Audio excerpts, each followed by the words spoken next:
Hai sahabat terkenal, kali ini kita mengulas peristiwa di bulan September di dunia. Mari kita mulai. Gelaran Olimpiade Munich 1972 mungkin salah satu pesta olahraga dunia yang paling diingat. Terutama, bagi mereka yang terlibat di dalamnya.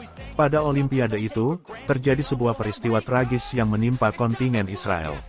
Olimpiade tersebut dibuka pada tanggal 26 Agustus tahun 1972, dengan 195 pertandingan, dan 7.173 atlet yang mewakili 121 negara. Peristiwa tanggal 5 September tahun 1972, sebanyak 8 orang menyerbu asrama tempat atlet Israel berdiam selama Olimpiade Munich 1972.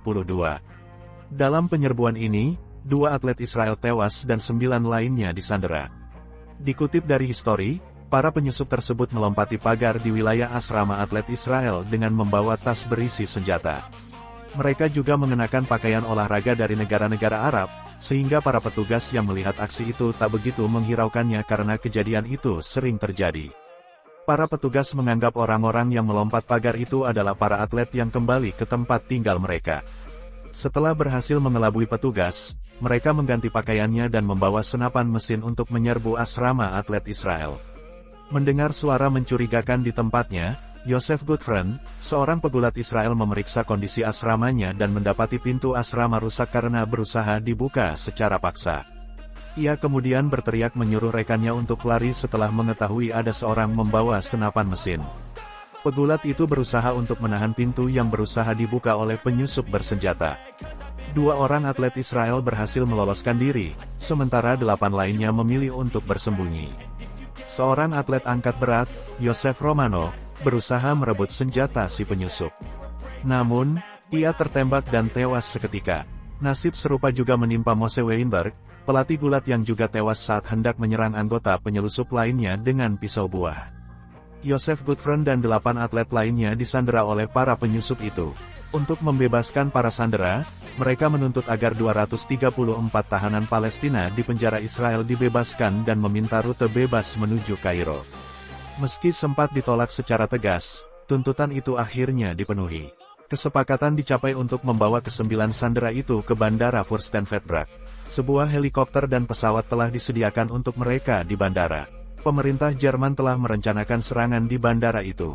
Para sniper disiapkan di sekitar landasan pacu. Tak hanya itu, beberapa polisi juga disiapkan dengan menyamar menjadi kru pesawat. Akan tetapi, rencana tersebut gagal setelah beberapa polisi melakukan tindakan gegabah yang memicu terjadinya penembakan. Penyergapan masih terus dilakukan. Aksi saling tembak pun tidak terhindarkan. 3 orang penyandera berhasil dilumpuhkan. Mengetahui hal itu, salah seorang dari mereka melempar granat ke dalam helikopter yang berisikan 5 orang sandera. Kelima sandera itu pun tewas. Sementara itu, seorang penyandera lain menembakkan senjata mesin ke arah sandera lainnya dan menewaskan kesemua sandera. Drama penyanderaan 21 jam itu berakhir secara tragis bagi kedua pihak.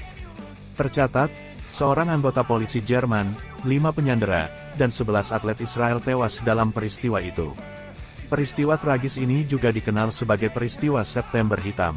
3 penyandera yang selamat kemudian dipenjara. Sebulan kemudian, mereka dibebaskan setelah terjadi pembajakan pesawat Lufthansa 727 yang menuntut pembebasan 3 orang itu. Beberapa hari setelah peristiwa September Hitam ini, Israel membalas dengan serangan udara terhadap Suriah dan Libanon. Serangan itu menewaskan 66 orang dan melukai puluhan lainnya. Israel juga mengirim pasukan pembunuh untuk memburu para anggota September Hitam. Terima kasih sudah menonton, jangan lupa like, komen dan subscribe ya, nyalakan juga loncengnya.